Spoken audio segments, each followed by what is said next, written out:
It's econ, philosophy, and English, and so I just wanted to see how that was going to work and how it was going to work together. My sophomore year, I thought that humanomics would be a course where I got to figure out essentially who was right between economics and the humanities. Whether or not it was profit that should dictate our decisions, or if it should be, humanitarian considerations. I think that's what I was anticipating, being able to find these answers definitively. And obviously I didn't find that. Everything just became more complicated, and it became harder, I think, to answer that question. But that nuance and understanding how complex these issues were, I think, was the biggest takeaway. It showed me how in economics that it's not just numerical evidence, there's like profound ideas that influence people to make economic decisions, like property rights, which was like a huge one, and like the justice system and what we find moral and unmoral.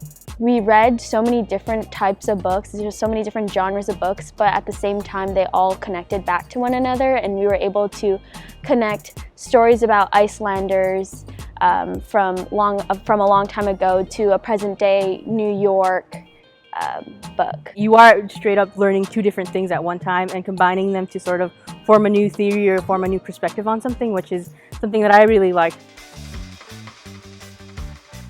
Just the engagement that you have, both with the material and the other students and the professors. It was more critical thinking, and it was a lot more active learning. Yeah, I would say humanomics was one of my favorite courses at Chapman, only because the huge discussion factor. It's my favorite structure of a class that I've taken because it's all discussion based, and so how often do you have like the chance to sit with all of your peers and really dive into something? And the devil's in the details, and so when you have like the opportunity to get really nuanced into things, that's when you can find like the most common ground you have, but then also see where people verge off and understand where they're coming from too.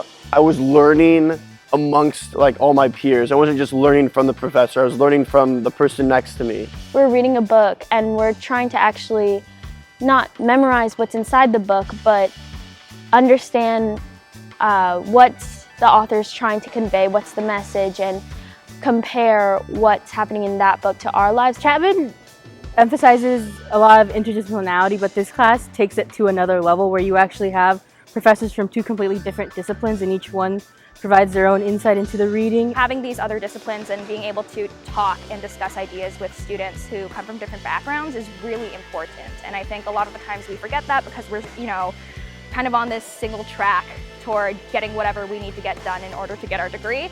One thing that really surprised me about these humanomics courses is just the caliber of the students that are in them.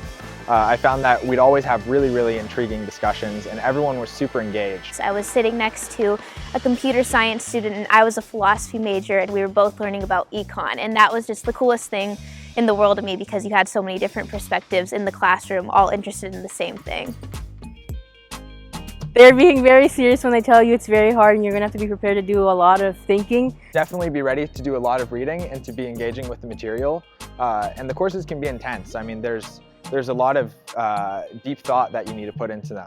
But I think that just makes the classes that much more rewarding. I personally did not really come into the class enjoying reading, but the books that the teachers assigned were actually interesting, and I would be excited to read the books, and I wouldn't want to put it down. I just know that I was excited to go to class every day, even after leaving and thinking about all the reading I had to do. It was still, I very much anticipated it. I would say you're going to be uncomfortable at some parts of it because some things are going to be out of your realm, but that's the time that you should have the most fun and dive into it because it'll be pretty unexpected how much fun you can have with it. Like, I had to write a short story, and that definitely pushed me outside of my bounds, but I actually had the most fun with it, and it was my favorite assignment that we had.